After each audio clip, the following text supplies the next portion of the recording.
அனைவருக்கும் வணக்கம். கிரிஜா சமையலுக்கு அன்புடன் வரவேற்கிறேன். இன்னைக்கு நம்ம ஈஸியா குயிக்கா ஈவினிங் ஸ்நாக்ஸ் ரெசிபி ஒன்று எப்படி செய்யறதுன்னு தான் பார்க்க போறோம். ஈவினிங் பசங்க ஸ்கூல் விட்டு வந்த பிறகு அப்படி இல்லைன்னா வீக்கெண்ட் இந்த ஸ்நாக்ஸ் ரெசிபியை உங்க வீட்டில் நீங்களும் ட்ரை பண்ணி பார்க்கலாம். இதுக்கு 1 கப் அவல், 3 வேக வச்ச உருளைக்கிழங்கு இருந்தால் போதும். ஈஸியாக குயிக்காக 10 நிமிஷத்தில் இந்த ஸ்நாக்ஸ் ரெசிபியை நீங்கள் செஞ்சிடலாம். இந்த ஸ்நாக்ஸ் ரெசிபி எப்படி செய்யறதுன்னு பார்க்கறதுக்கு முன்னாடி கிரிஜா சமையல் நீங்கள் இன்னும் சப்ஸ்கிரைப் பண்ணலன்னா சப்ஸ்கிரைப் பண்ணிக்கோங்க. பக்கத்தில் இருக்கிற பெல் ஐக்கான் ப்ரெஸ் பண்ணிக்கோங்க. அப்போ தான் நான் போடுற வீடியோ உங்களுக்கு உடனடியாக வந்து சேரும். வாங்க அவல் உருளைக்கிழங்கு நகட்ஸ் எப்படி செய்யறதுன்னு பார்க்கலாம். இந்த நகட் செய்யறதுக்கு நான் 3 வேக வச்ச உருளைக்கிழங்க தோல் உரிச்சு எடுத்து வச்சிருக்கேன். 1 கப் அளவு சிவப்பு அவல் எடுத்துக்கங்க. மீடியம் சைஸ் கப் இருந்தால் போதும். ஃபர்ஸ்ட்டு ஒரு பாத்திரத்தில் தண்ணி ஊற்றி அவளை நம்ம ஒரு முறை நல்லா அலசி எடுத்துகிட்டு வந்துடலாம். அதில் இருக்கிற தூசி அழுக்கெல்லாம் வந்து மேலோட்டமாக வரும்.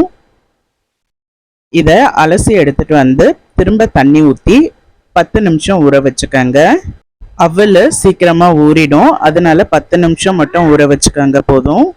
அவல் கையில் எடுத்து நல்லா மசிகிற அளவு நல்லாவே ஊறி வந்துடுச்சு. இப்போ தண்ணியெல்லாம் ஃபுல்லாக வடிகட்டி எடுத்துக்கோங்க. சுத்தமாக தண்ணி இருக்கக்கூடாது. ஃபுல்லாக வடிகட்டி தனியாக ஒரு கப்பில் இந்த அவல் இருக்கட்டும். அடுத்து ஒரு மிக்சிங் பவுல் எடுத்துக்கோங்க. மிக்சிங் பவுலில் நம்ம வேக வச்சு எடுத்து வச்சுருந்த உருளைக்கிழங்கை சேர்த்துக்கலாம். உருளைக்கிழங்கை நல்லா மசிச்சுக்க போகிறோம். இப்போ நல்லா கைகளால் இல்லைன்னா கரண்டியால் வச்சு நல்லா மசிச்சதுக்கு பிறகு நாம் ஊற வச்சிருக்கிற அவளையும் அதில் சேர்த்துக்கலாம். சேர்த்து இதையும் நல்லா மசிச்சுக்கணும். நமக்கு கையால் மசிக்கிறதுக்கு கொஞ்சம் நல்லா ஈஸியாக இருக்கும், அதனால கையாலேயே இதை மசிச்சுக்கலாம். அவ்வளோ உருளைக்கிழங்குலாம் நல்லா இந்த மாதிரி சேர்ந்து வர அளவு நல்லா மசிச்சுக்கோங்க. இந்த மாதிரி நல்லா சேர்ந்து வர மாதிரி மசிச்சதுக்கு அப்புறமா 3 டேபிள் ஸ்பூன் அளவுக்கு ஒரு 1/4 கப் அளவுக்கு கடலை மாவு சேர்த்துக்கங்க. கூடவே 2 டேபிள் ஸ்பூன் அளவுக்கு சோள மாவு, 2 டேபிள் ஸ்பூன் அளவுக்கு மைதா மாவு சேர்த்துக்கங்க. இதெல்லாம் ஒரு பைண்டிங் கொடுக்கும், அதுக்காக இந்த மாவுலாம் கட்டாயமாக சேர்த்துக்கங்க. 1 டேபிள் ஸ்பூன் அளவுக்கு தோல் உரிச்சு பொடியாக கட் பண்ண பூண்டு சேர்த்துக்கங்க. பூண்டை துருவி கூட சேர்த்துக்கலாம், இல்லைன்னா இஞ்சி பூண்டு பேஸ்ட் கூட சேர்த்துக்கலாம். 1 டீஸ்பூன் அளவுக்கு மிளகாத்தூள் சேர்த்துக்கங்க. 1 டீஸ்பூன் அளவுக்கு சீரக பொடி சேர்த்துக்கங்க. 3/4 டீஸ்பூன் அளவுக்கு சோம்பு பொடி சேர்த்துக்கங்க. 1/4 டீஸ்பூன் அளவுக்கு மஞ்சள் பொடி சேர்த்துக்கங்க. 1/2 டீஸ்பூன் அளவுக்கு கரம் மசாலா தூள் சேர்த்துக்கலாம். 2 பச்சை மிளகாவை பொடியாக கட் பண்ணி அதையும் சேர்த்துக்கலாம். கூடவே 1/2 டீஸ்பூன் அளவுக்கு மட்டும் ஆம்சூர் பவுடர் சேர்த்துக்கங்க. இது ஆப்ஷனல் தான், இருந்தால் சேர்த்துக்கங்க, இல்லைன்னா வேண்டாம். பொடியாக கட் பண்ணி வச்சிருந்த கொத்தமல்லி இலை சேர்த்துக்கலாம். சேர்த்து இதெல்லாம் நல்லா மிக்ஸ் பண்ணிக்கணும். கூடவே உப்பு சேர்த்துக்கங்க. உப்பையும் சேர்த்து நல்லா மிக்ஸ் பண்ணிக்கலாம். நல்லா கைகளாலேயே இதெல்லாம் மிக்ஸ் பண்ணிக்கங்க. மசாலாலாம் நல்லா சேர்ந்து வர மாதிரி மிக்ஸ் பண்ணிக்கணும். நல்லா மிக்ஸ் பண்ணதுக்கு அப்புறமா ஒரிகனோ சீசனிங் 1 டேபிள் ஸ்பூன் அளவுக்கு சேர்த்துக்கலாம். இது நல்லா ஃப்ளேவர் கொடுக்கும். உங்ககிட்ட இருந்தால் சேர்த்துக்கங்க, இல்லைன்னா வேண்டாம். அப்படி இல்லைன்னா கஸ்தூரி மேத்தி கூட நீங்கள் கசக்கி சேர்த்துக்கலாம். ஒரிகனோவும் சேர்த்து நல்லா மிக்ஸ் பண்ணதுக்கு அப்புறமா கொஞ்சமாக கைகளாலேயே எடுத்து நல்லா ஒரு உருண்டை பிடிச்சிக்கங்க.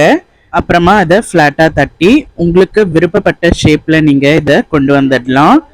இந்த மாதிரி ட்ரையாங்கிள், அப்படி இல்லைன்னா ஸ்கொயர் ஷேப்பு, அப்படி இல்லைன்னா இதை ஹார்டின் ஷேப்பில் கூட நம்ம இதை செஞ்சுக்கலாம். நல்லா கைகளால் ஒட்டாத அளவு இருக்கணும். நான் ட்ரையாங்கிள் ஷேப்லேயும் இந்த மாதிரி ஹார்ட் ஷேப்லேயும் நான் கொஞ்சம் செஞ்சுருக்கேன். உங்களுக்கு விருப்பப்பட்ட ஷேப்பில் நம்ம இதை ரெடி பண்ணி எடுத்துக்கோங்க. இந்த மாதிரி எல்லாமே ரெடி பண்ணி வச்சுக்கோங்க. அடுத்து ஒரு பிளேட்டில் பிரெட் க்ரம்ஸ் எடுத்து ரெடி பண்ணி வச்சுக்கோங்க. மிக்ஸி ஜாரில் ப்ரெட்டை லைட்டாக பவுடர் பண்ணி ஒன்றும் பாதியமாக பவுடர் பண்ணி எடுத்துக்கிட்டால் நமக்கு பிரெட் க்ரம்ஸ் ரெடி ஆகிடும். இதை ரோல் பண்ணிக்கோங்க. நம்ம ரெடி பண்ணி வச்சுருந்த நக்கட்ஸ் எல்லாம் எடுத்து இதில் நம்ம ரோல் பண்ணிக்கலாம். ரோல் பண்ணி தனியாக ஒன்று ஒன்றா எடுத்து வச்சுருங்க. இது எல்லாமே தனித்தனியாக எடுத்து வச்சுட்டு அதுக்கப்புறமா நம்ம பொரிச்சு எடுத்துக்கலாம். இது சுட சுட சாப்பிடும்போது நல்லா கிறிஸ்பியாக முறுமுறுன்னு நல்லா டேஸ்டாக இருக்கும். அடுத்த ஒரு கடாயில் எண்ணெயை மிதமான ஹீட்லேயே காய வச்சுக்கோங்க. எண்ணெய் காயட்டும், மிதமான சூட்லேயே காய வச்சுக்கோங்க.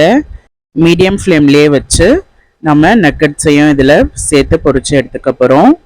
பெரிய கடாயில் நிறைய எண்ணெய் ஊற்றி சேர்க்குறதுனா ஒரு 4லேருந்து 5 நக்கட்ஸ் வரை நீங்கள் சேர்த்துக்கலாம். இது நல்லா ஸ்பேஸு கொஞ்சம் நிறைய இருந்தால் தான் நமக்கு நல்லா வெந்து முறுமுறுன்னு நல்லா கிறிஸ்பியாக கிடைக்கும்.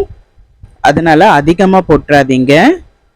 உங்களுக்கு சின்ன சைஸ் கடாய் எடுத்தீங்கன்னா அதில் கொஞ்சமாக எண்ணெய் ஊற்றி அதுலேயும் நீங்கள் 2-3 போட்டு பொரிச்சு எடுத்துக்கங்க. உடனே நீங்கள் திருப்பி போடக்கூடாது, அவசரப்பட்டு கொஞ்சம் கேப் விடுங்க. எண்ணெய் லைட்டாக அடங்கி மேலே எழும்பி வரும், அந்த டைமில் நாம் திருப்பி போட்டுக்கலாம். திருப்பி போட்டு இன்னொரு 2-3 நிமிஷம் அப்படியே இருக்கட்டும். நல்லா மிதமான தீயிலே வச்சுடுங்க, இல்லைன்னா கருகிடும். கருகிட்டால் நல்லா இருக்காது. இன்னும் கொஞ்ச நேரம் கூட அந்த கிறிஸ்பினஸ் இருக்கிற வரை அப்படியே இருக்கட்டும். இப்போ பார்த்தீங்கன்னா தெரியும், லைட்டான அந்த கோல்டன் ப்ரௌன் கலர் வந்துருச்சு பாருங்கள். இந்த டைமில் நம்ம இதை எடுத்துடலாம். இதே மாதிரியே நம்ம எல்லா நகட்ஸுமே எடுத்துக்கலாம். எடுத்து ஒரு டிஷ்யூ பேப்பரில் வச்சிங்கன்னா எக்ஸஸாக இருக்கிற எண்ணெய்லாம் அந்த டிஷ்யூ பேப்பர் எடுத்துக்கும். 1 கப் அவலும் 3 உருளைக்கிழங்கு இருந்தாலே போதும். நமக்கு இந்த ரெசிபி சீக்கிரமாக ஈஸியாக குயிக்காக செஞ்சிடலாம். இதே மாதிரியே நம்ம எல்லா நக்கட்ஸுமே நம்ம சேர்த்து பொரிச்சு எடுத்துக்கலாம். ஈவினிங் ஸ்கூல் விட்டு வர குழந்தைங்களுக்கு ஈவினிங் ஸ்நாக்ஸ்க்கு நீங்கள் இதை செஞ்சு கொடுங்க, ரொம்ப விரும்பி சாப்பிடுவாங்க. இதுக்கு டொமேட்டோ கெட்சப் வச்சு சாப்பிடும்போது ரொம்பவே டேஸ்டாக இருக்கும். நீங்களும் இந்த அவல் உருளைக்கிழங்கை வச்சு இந்த நக்கட்ஸ் நீங்களும் உங்கள் வீட்டில் ட்ரை பண்ணி பாருங்கள். ஈவினிங் ஸ்கூல் விட்டு வந்த பிள்ளைகளுக்கு செஞ்சு கொடுங்க. ட்ரை பண்ணி பார்த்துட்டு எப்படி இருந்ததுன்னு சொல்லுங்கள். மறக்காம கிரிஜா சமையலுக்கு சப்ஸ்கிரைப் பண்ணிக்கோங்க. அடுத்த கிரிஜா சமையலில் வேற ஒரு ரெசிபியில் நான் உங்களை மீட் பண்ணுறேன். நன்றி, வணக்கம்.